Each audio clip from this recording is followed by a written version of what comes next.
आज Doubtnut app download करें। Doubtnut पर अपने सभी गणित, रसायन विज्ञान, भौतिक विज्ञान और जीव विज्ञान के डाउट्स का करो सफाया। बस प्रश्न की फोटो खींचो, एक ही प्रश्न को क्रॉप करो और तुरंत वीडियो सोल्यूशन पाओ। अभी डाउनलोड करें। हेलो फ्रेंड, इस प्रश्न में दिए गए दो चालक तार जिनके संगठन पदार्थ, लंबाई तथा व्यास आपस में समान है, किसी विद्युत परिपथ में समान विभवांतर के आड़े पहले श्रेणी क्रम में और फिर पार्श्व क्रम या समांतर क्रम में जोड़े गए हैं, तो उत्पन्न ऊष्माओं का अनुपात क्या होगा ये हमें बताना है। इसके लिए हमें चार विकल्प दिए गए हैं, तो सही विकल्प को यहाँ पे चुनना है। ठीक है, तो मान लीजिए हमारे पास इस प्रकार से दो चालक तार है। देखिए यहाँ पे क्या दिया गया, प्रश्नानुसार इसकी जो लंबाई हमें एक समान दी गई है, तो मान लीजिए इसकी लंबाई को हम एल से दर्शाते हैं, तो दोनों की लंबाई हमें एल के रूप में प्राप्त हो जाएगी इस प्रकार से।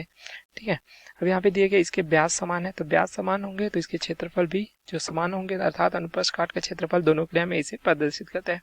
उसी प्रकार संगठन पदार्थ समान है, तो इसकी जो प्रतिरोधकता है या विशिष्ट प्रतिरोध समान प्राप्त होगी, जिसे हम रो से दर्शाते हैं। तो प्रतिरोध आर बराबर हमें जो सूत्र प्राप्त हो जाता है रो एल बटे ए, तो यह जो है पहले के लिए प्राप्त होगा, तो इसी प्रकार यह जो है दूसरे के लिए भी प्राप्त हो जाएगा। तो आर बराबर रो एल बटे ए हमें इस प्रकार से प्राप्त हो जाता है।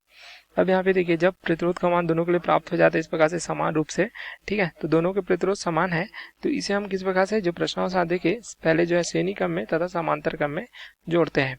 तो प्रतिरोध आर समान है, तो दोनों का मान जो है अलग अलग ना लेकर हम जो है इस प्रकार से आर से ही प्रदर्शित करेंगे और इस प्रकार से हम जोड़ेंगे। ठीक है, पहले जो है श्रेणी क्रम में जोड़ते हैं, तो मान लीजिए एक समान विभव जिसे बैटरी से जोड़ते हैं इस प्रकार से।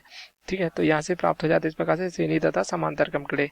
अब जब श्रेणी क्रम में जो हमें प्राप्त हो जाता है तुल्य प्रतिरोध मान लीजिए R1 से दर्शाते हैं, तो R1 बराबर क्या हो जाएगा, श्रेणी क्रम में जो प्रतिरोध होते हैं आपस में जुड़ जाते हैं, इनका योग प्राप्त होता है, तो R1 बराबर क्या प्राप्त होगा हमें इस प्रकार से जो श्रेणी क्रम है जिसे हम जो है सीरीज कनेक्शन भी कहते हैं, तो श्रेणी क्रम के लिए हमें प्राप्त हो जाएगा इस प्रकार से R धन R अर्थात 2R के रूप में प्राप्त हो जाता है। ये हमें तुल्य प्रतिरोध प्राप्त हो जाता है और जिसे हमने R1 से दर्शाया है। उसी प्रकार यहाँ पे देखिए उत्पन्न ऊष्मा, ठीक है, तो उत्पन्न ऊष्मा की अगर दर देखें तो इसके लिए हमें क्या सूत्र प्राप्त हो जाता है, ये हमें प्राप्त हो जाता है H1 के रूप में दर्शाते हैं इसे यदि, तो प्राप्त हो जाएगा हमें विभवांतर समान है तो V का वर्ग R के रूप में दर्शाते हैं। अब यहाँ पे तुल्य प्रतिरोध क्या है, R1 है इस प्रकार से। ठीक है, अब द्वितीय स्थिति देखिए, जब इन्हें समांतर क्रम में जोड़ते हैं तो इनका जो तुल्य प्रतिरोध होगा जिसे हम R2 से दर्शाते हैं, तो 1/R धन 1/R इस प्रकार से हम सूत्र उपयोग करते हैं समांतर क्रम संयोजन के लिए, तुल्य प्रतिरोध के लिए। तो क्या प्राप्त हो जाएगा हमें 1/R2 बराबर प्राप्त हो जाएगा, यहाँ पे एलसीएम जो है आर होगा तो 1 धन 1 अर्थात 2/R के रूप में प्राप्त होगा। यह जो है 1/R2 का मान है, तो यहाँ से हमें क्या प्राप्त हो जाएगा, R2 का मान जो प्राप्त हो जाएगा R/2 के रूप में। तो इस प्रकार समांतर क्रम संयोजन के लिए तुल्य प्रतिरोध प्राप्त हो जाता है।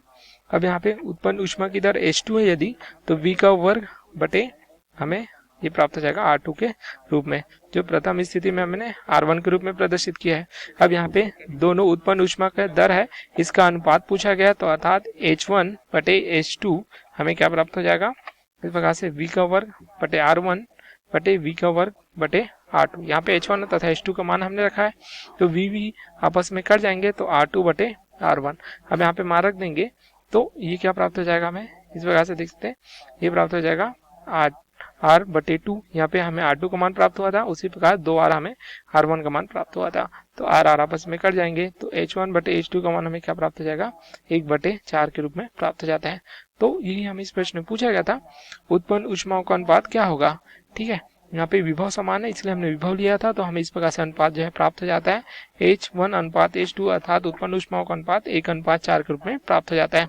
अब देखते हैं हमारा कौन सा विकल्प इस प्रकार से हमें प्राप्त हो जाता है, तो ये प्राप्त हो जाता है हमारा जो है विकल्प 3। इस प्रकार से हम देख सकते हैं, जो दर्शाता है कि श्रेणी क्रम तथा समांतर क्रम संयोजन में इस प्रकार से उत्पन्न ऊष्माओं का अनुपात हमें प्राप्त हो जाता है। ठीक है, या पार्श्व क्रम भी कह सकते हैं, उत्पन्न ऊष्माओं का अनुपात 1:4 के रूप में हमें प्राप्त हो जाता है। Okay, thank you.